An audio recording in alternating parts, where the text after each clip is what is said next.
광주 서구 화정동에 건설 중인 한 아파트가 붕괴되는 사고가 일어났습니다. 해당 시공사는 지난해 광주 학동 붕괴 참사를 낸 시공사와 같은 곳으로 인근의 주민들은 이번 사고를 예견된 인재라고 주장했습니다.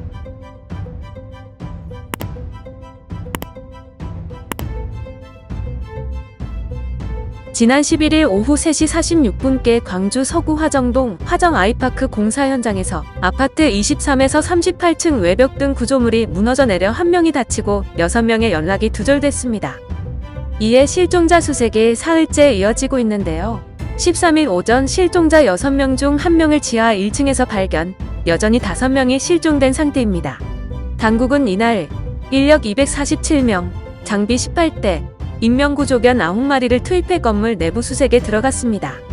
해당 아파트를 담당하는 시공사 현대산업개발은 지난해 6월 광주 학동 건물 붕괴 참사 당시 철거 작업을 담당한 곳으로 7개월 만에 또다시 대형 붕괴 사고를 냈습니다.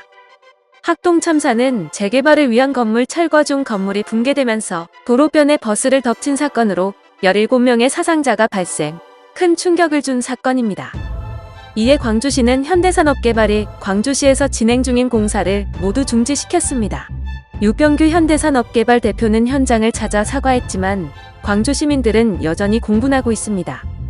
그러던 중 사고 현장 인근에서 콘크리트 조각들이 건물 외벽에서 떨어지는 등 위험을 알리는 징후들이 있었다는 증언이 나왔습니다. 한 시민이 외벽 붕괴 사고가 난 아파트 신축 공사장에서 지난해 10월 촬영된 영상을 제보한 것인데요. 아파트 공사장 옆에 주차된 차량으로 콘크리트 조각이 떨어지고 깜짝 놀라 밖으로 나온 상인들은 매장 안으로 몸을 피합니다.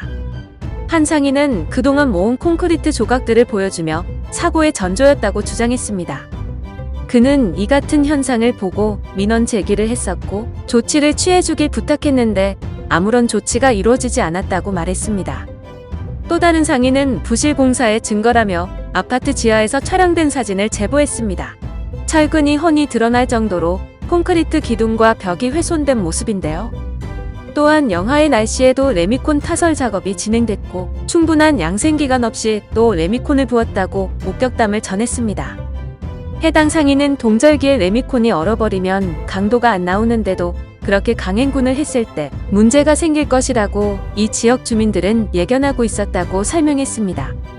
이처럼 부실 공사 징후에 사고 전조까지 나타났지만 제대로 된 조치가 취해지지 않으면서 예견된 인재란 주장에 무게가 실리고 있습니다.